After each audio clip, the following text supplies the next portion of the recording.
Bonjour à tous et bienvenue dans Bref Frontier RPG. Donc on se retrouve aujourd'hui pour l'analyse de Zalt, Giras et Agreste qui sont les trois nouvelles unités disponibles dans le portail d'invocation. On commence de suite par Zalt qui est l'unité d'eau qui est masculine. Ses statistiques: Seigneur Foulim, 9735 points de vie, 3834 d'attaque, 3269 de def, 3058 de rec. Il a 8 hits pour un drop check de 6 qui fait 48 cc, un coup de 48 pour les types Anima, Briseur, Seigneur, Gardien puis Oracle. Son leader skill, il va booster l'attaque et les points de vie de 50%, les attaques bébés de 250%, les dégâts étincelles de 120% pendant 2 tours quand les CC collectés dépassent 30, et il va réduire les dégâts de 20% pendant 2 tours quand les CV collectés dépassent 20. Son extra skill qui permet de booster son attaque bébé et ses dégâts étincelles de respectivement 150% pour l'attaque bébé et les dégâts étincelles de 50%. Son bref burst, il frappe à 370%. Il coûte 29 CC, il en génère 14 attaques d'eau sur tous les ennemis, il va booster l'attaque bébé de 250% pendant 3 tours, le taux d'apparition des CC-CV de 30% pendant 3 tours, et l'efficacité des CC de 50% pendant 3 tours. Son SBB, il va frapper entre 200 et 870%, il coûte 30 CC, il en génère 19 attaques d'eau sur tous les ennemis, dégâts en fonction des PV restants. Il remplit la jauge overdrive de 8%, il booste l'attaque bébé de 300% pendant 3 tours, il va booster le taux d'apparition des CC-CV de 30% pendant 3 tours. Donc l'unité est à de bonnes stats déjà, plutôt offensive. Ensuite, il est plutôt offensif avec attaque et point de vie, attaque bébé, dégâts étincelles, et il a un petit côté donc de génération qui est pas trop mal. Son extra skill, il est offensif, j'en parle pas plus que ça. Son bébé, c'est la même chose, le petit côté offensif avec de la génération, c'est pas trop mal. Le SBB, c'est un peu la même chose, par contre c'est plutôt de l'overdrive. Enfin, il y a l'overdrive qui se rajoute par rapport au bébé. Donc voilà, une unité plutôt qui peut être intéressante. Après, honnêtement, il n'est pas folichon. Hein. Donc si vous manque de l'attaque bébé, vous pouvez le prendre, mais j'ai l'impression que c'est le seul buff qu'il apporte avec la génération de CC et CV et l'efficacité. Mais on a déjà des unités qui font des choses bien mieux comme la génération de CC quand on subit des dégâts. On passe donc de suite à la suite. Son UBB va frapper entre 1500 et 2500%, il coûte 30 CC, il en génère 22 attaques d'eau sur tous les ennemis, dégâts à nouveau en fonction des PV restants, il va réduire l'attaque et la def ennemie de 80% pendant 2 tours, il va infliger 150% de vulnérabilité aux étincelles pendant 3 tours, il va booster les attaques bébés de 550% pendant 3 tours et augmenter le chance de coup critique de 60% pendant 3 tours. Donc un UBB offensif avec un petit effet donc défensif sur la réduction de l'attaque. Les SP, il va booster les points de vie de 20% pour 10 SP. Pour 10 SP de plus, il va augmenter l'effet à 30%.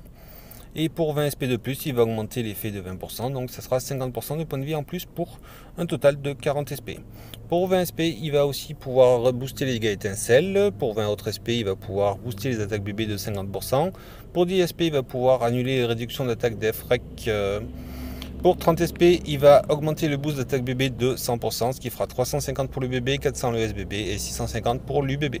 Et pour 20 derniers SP, il va augmenter l'effet précédent de 50%, ce qui fera 400% pour le bébé, 450 pour le SBB et 700% pour l'UBB.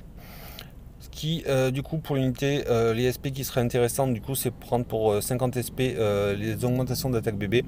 Après, à vous de voir sur quoi vous voulez vous diriger. Il a plutôt des buffs offensifs, donc l'annulation d'attaque diaphragme. Si vous ne l'avez pas sur une de vos unités, partez sur ça. Sinon, point de vie ou dégâts étincelles et attaque bébé, à vous de voir. C'est une unité donc qui sert surtout à la génération et du coup et qui a des buffs du coup d'attaque bébé et compagnie. Mais vu qu'il frappe en fonction des PV restants, je partirai surtout sur soit les PV, soit les dégâts d'attaque bébé. Donc unité plutôt moyenne, parce que c'est quand même pas folichon ce qu'il offre. On passe donc de suite à Giras, qui est l'unité de terre masculine à nouveau.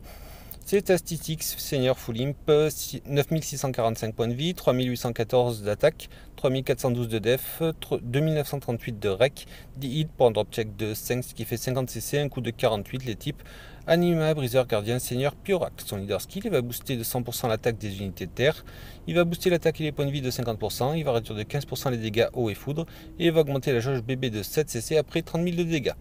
Son extra skill, il va booster les dégâts élémentaires de 50% et il va se rajouter plus 3 hits. Donc 3 extra hits en fait.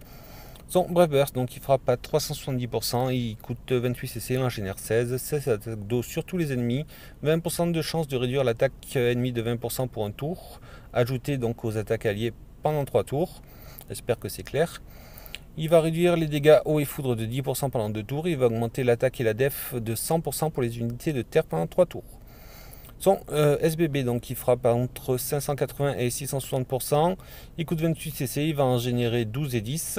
Donc il va frapper comme les Knackers, donc 12 attaques d'eau, 12 attaques de terre, excusez-moi, sur tous les ennemis et 10 attaques de terre sur un ennemi. 25% de chance d'infliger une vulnérabilité aux étincelles de 25% pendant 2 tours. 30% de chance de faire des étincelles critiques pendant 3 tours, donc au taux normal qui est de 50%. Et il va booster l'attaque et la def des unités de terre de 100%. Donc c'est à nouveau une unité qui est sur les éléments. Donc les statistiques sont plutôt offensives. Le leader skill est offensif surtout pour les unités de terre, avec un petit côté défensif et de génération. Ça peut être intéressant, peut-être pas pour les gros défis, mais pour les quêtes et compagnie, ça peut être intéressant. Son extra skill, j'en parle pas, ça peut faire de lui une très bonne unité au couteau Noken. Pour ce qui est des buffs, il a des buffs différents, hein. Il va offrir la vulnérabilité, les étincelles critiques, un boost d'attaque et de def pour les unités de terre sur le BB et le SBB. Il va réduire les dégâts eau et foudre donc sur le BB. Et il va aussi pouvoir réduire l'attaque. Donc c'est plutôt intéressant comme unité. Ensuite, on va passer à l'UBB. Donc 23 attaques de terre sur tous les ennemis. Il booste l'attaque de 350% pendant 3 tours. Il va avoir 50% de chance de faire des étincelles critiques pendant 3 tours qui feront donc 3 fois les dégâts normaux, c'est-à-dire 150% de dégâts. Il va avoir 80% de réduction des dégâts eau et foudre pendant 3 tours. Il va booster l'attaque et la def de 200% pour les unités de terre pendant 5 tours. La puissance de l'UBB est de 1500%, il coûte 23 CC, il en génère 30. Donc un UBB plutôt offensif avec un petit côté défensif pour les dégâts eau et foudre, attention. Ces SP vont permettre pour 10 SP de booster son attaque et sa def de 20%. Pour 10 autres SP, ça va pouvoir booster sa def et ses points de vie. Alors excusez-moi, j'ai dû me tromper sur le début, ça doit être l'attaque et la rec. Donc pour 10 SP de 20%. Et pour 10 autres SP, donc c'est la def et les points de vie de 20%. Pour 20 SP, cette fois-ci, ça va être les dégâts étincelles qui vont être boostés de 50%. Pour 10 SP de plus, il va augmenter de 20% l'effet précédent, ce qui fait 70% de dégâts étincelles. Et pour 10 autres SP, il va augmenter de 30% l'effet précédent, ce qui va faire 100% de dégâts étincelles en plus. Ce qui peut être bien. Pour 30 SP, il va ajouter un boost de dégâts élémentaires de terre et foudre au BBSBB de 125%. Pour 20 SP, il va augmenter l'effet précédent de 25%, ce qui fera 150% de dégâts élémentaires terre et foudre. Alors je comprends pas ce que vient faire foudre parce qu'il réduit les dégâts foudre, mais bon, pourquoi pas. Pour 20 SP, il va ajouter une réduction des dégâts eau et foudre au SBB, oui, parce qu'il n'a pas ça sur le SBB. Pour 30 SP, il va augmenter de 10% les chances de faire des étincelles critiques du SBB, donc ça sera 10% de plus, il est à 30%, ce qui fera 40%, ce qui est un taux plutôt honnête. Pour 30 SP, il va augmenter le boost d'attaque et de def du BBSBB de 20%. Pour 20 derniers SP, il va ajouter 20% de chance de réduire l'attaque de 20% aux attaques alliées pendant 3 tours au SBB. Vu l'unité, donc je prendrai au moins le boost d'attaque et de def parce que c'est une unité pour les unités de terre, donc c'est une unité qui sert surtout à ça. Il a ça sur le BBSBB. Ensuite, à vous de voir, honnêtement, moi je partirai certainement donc soit sur les dégâts élémentaires, soit sur les Sparks, ça peut être intéressant. Après avoir aussi, vous pouvez aussi prendre la réduction des dégâts au iPhone, mais c'est que 2 éléments, je trouve ça c'est un peu dommage. C'est le truc qui me gêne un peu dans cette unité, c'est que c'est une unité axée surtout sur 3 éléments. Ouais, les unités de terre pour ce qui est de l'attaque et eau et foudre pour ce qui est de la réduction. Par contre, je comprends pas pourquoi il y a les dégâts élémentaires terre et foudre, mais bon, ma foi. C'est une unité que je trouve plutôt moyenne, hein. Honnêtement, je n'invoquerai pas pour lui. Après, il a plusieurs buffs intéressants, donc il peut avoir une place dans votre équipe. Mon avis, par contre, est moyen parce qu'il y a 3 buffs quand même qui sont très limités, la réduction de dégâts et l'augmentation du coût de l'attaque et de la def des unités de type terre, ce qui me gêne un peu. On passe donc à la dernière unité qui est Agresse, qui est donc unité de type lumière masculine. Ses statistiques seigneur Foulim, 9575 points de vie, 3305 d'attaque, 3719 de def, 3214 de rec, 11 hits pour un drop check de 4, ce qui fait 44 CC, un coup de 48. Les types anima, gardien, seigneur, briseur, puis oracle. Son leader skill va booster tous les paramètres de 40%, les dégâts subis vont augmenter la jeu bébé de 4 à 7 CC, il va restaurer les points de vie à chaque tour, il va augmenter l'efficacité des CC de 50%. Son extra skill, il va booster tous les paramètres de 10% et ça s'applique à toute l'équipe. Il va avoir 10% de chance de réduire les dégâts à 1.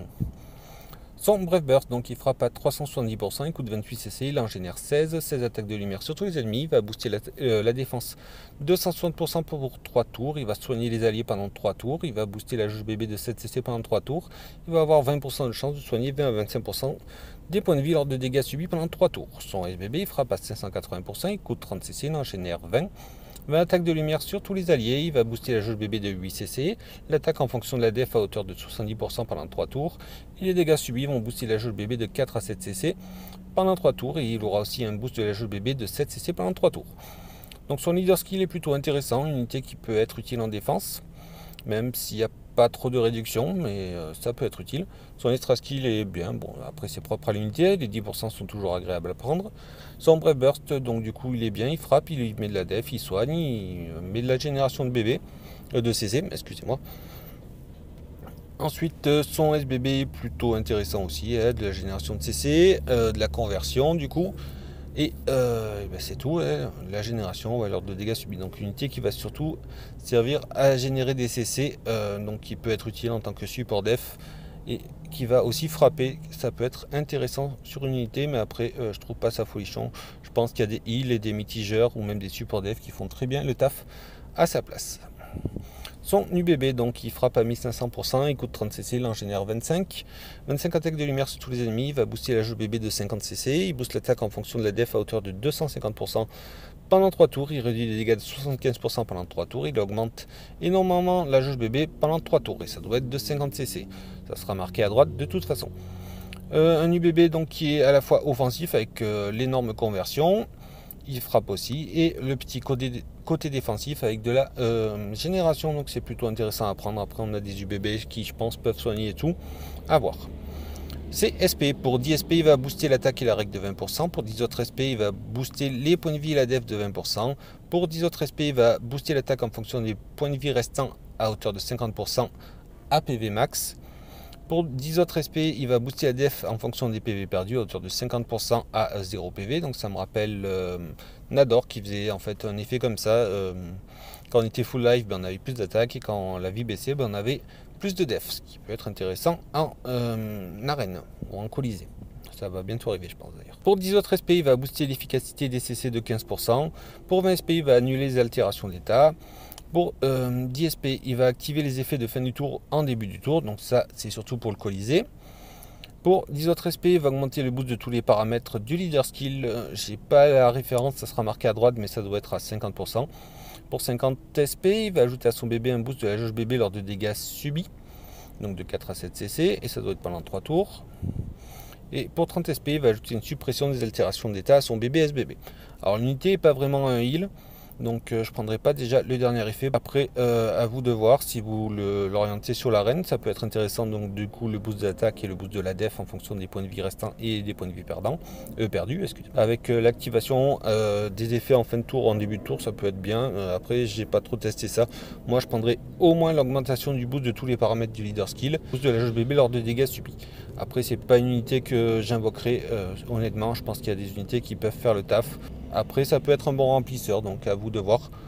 Donc pour faire un résumé en fait des 3 unités, c'est les 3 unités que je trouve moyennes, qui peuvent avoir leur utilité. En 3 unités qui sont bien, après elles ne pètent pas le plafond, hein, mais ça peut être intéressant si jamais vous les invoquez. Mais si vous avez des gemmes à dépenser, par contre moi je vous conseillerais de les garder. Je pense que les unités valent peut-être pas trop le coup, et attendre vraiment de bonnes unités qui ont de meilleurs taux ou autres. Donc voilà, c'est tout pour cette vidéo, et je vous dis à la prochaine, et ciao ciao.